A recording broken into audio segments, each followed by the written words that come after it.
हाँ देखिए, बिल्कुल अनामिका, हम इस वक्त करनाल में ही मौजूद हैं और यहाँ की लड़ाई इस बार बहुत ज्यादा दिलचस्प है। मतदाता बढ़ चढ़कर इस बार बूथ तक पहुंच रहे हैं अपने मत का इस्तेमाल करने के लिए। तमाम लोग हैं, उनसे हम बात करेंगे।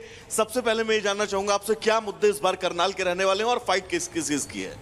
फाइट बीजेपी और कांग्रेस के बीच में रहेगी और लोगों ने इस बार मन बना चुके हैं कि कांग्रेस को ही नैया पार लगाएंगे। कांग्रेस की नैया पार लगाएंगे। खट्टर साहब का क्या होगा फिर? खट्टर साहब तो भारी हैं, ठीक है जी, और उन्होंने वर्कर की नहीं इज्जत जानी। बाहरी वाला मुद्दा है, बाहरी वाला, भारी का मुद्दा तो है ही है। हम लोकल को बनाएंगे, भारी को क्यों बनाए? हमने पहले भारी को बनाकर, करनाल की जनता ने पहले मनोहर लाल खट्टर जी को बनाकर देख लिया, लेकिन करनाल में एक भी काम नहीं हुआ, ना ही कुछ। अच्छा आप बताइए क्या कह रहे हैं, एक बार खड़े होइएगा जरा। एक जगह से टैलें उठाते हैं, दूसरी जगह लगाते हैं, उधर से भी पेमेंट लेते हैं, दोनों तरफ से पेमेंट लेते हैं। और 50 बेड का इनसे हॉस्पिटल नहीं बनाया गया रामनगर में, इतने सीएम आए।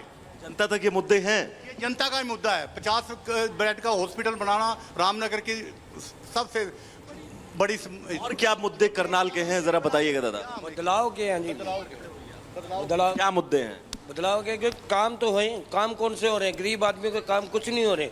बेरोजगारी, पिछले बार हरियाणा में 10 की 10 सीटें बीजेपी ने जीती थी। गरीब नहीं आती, 2 मौके दे दिए, उनका तीसरा मौका नहीं देंगे। तीसरे मौके होता तो हॉस्पिटल पहुंचाएंगे इनको। आप मौका नहीं देंगे?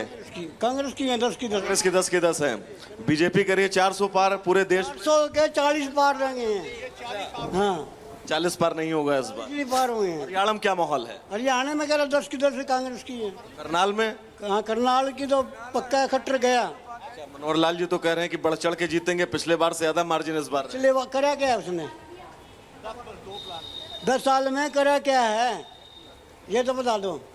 भाई साहब आप बताइएगा, क्या मुद्दे इस बार करनाल के रहने वाले हैं? करनाल के मुद्दे, सबसे बड़ा मुद्दा रोजगार और ये जो आजकल किसी काम नहीं हुए, जनता परेशान है। एक पीपी इन्होंने पहचान पत्र के नाम से घपले किए हैं, जो राशन कार्ड काटे गए हैं, आयुष्मान घोटाला, कर्मचारी की पुरानी पेंशन बहाल न की, कर्मचारी परेशान। तो ये पेंशन भी मुद्दा है इस बार। और सबसे अहम मुद्दा कौन सा है करनाल? पता नहीं भाई, वोट आपने डाला है? 2-3 साल से बाहर ही रह रहे हैं तो पता नहीं। कहाँ रह रहे हैं? बाहर दुबई रह रहे हैं। अच्छा दुबई रह रहे हैं। अभी वोट डालने के लिए सिर्फ आप आए? अपना वोट आपने डाल दिया है। ठीक है, वैभव वापस लौट रहे हैं आपके पास और हर तस्वीर, हर अपडेट लगातार पहुंचा रहे हैं, लेकिन लोकसभा चुनाव में अब तक क्या हुआ है ये आपको हम बता देते हैं। दरअसल एक तरफ आज छठे चरण के लिए मतदान हो रहा है, वहीं दूसरी ओर लोकसभा चुनाव में पहला चरण जिसमें 102 सीटों पर वोटिंग हुई है, 66.14% वोटिंग हुई है, और दूसरे चरण में 88 सीटों पर मतदान हुआ जिसमें 67% वोटिंग हुई है, और तीसरा चरण 93 सीटों पर मतदान हुआ है, 66% वोटिंग हुई है। चौथे चरण की बात करें तो चौथे चरण में 96 सीटों पर मतदान हुआ है और 69.16% मतदान यहां पर हुआ। इसके अलावा अगर पांचवें चरण की बात करें जो अभी पिछली बार हुआ है, इसके पहले 20 तारीख को उसमें 49 सीटों पर मतदान हुआ है, 57% वोटिंग हुई है, 49 सीटों पर वोटिंग हुई है।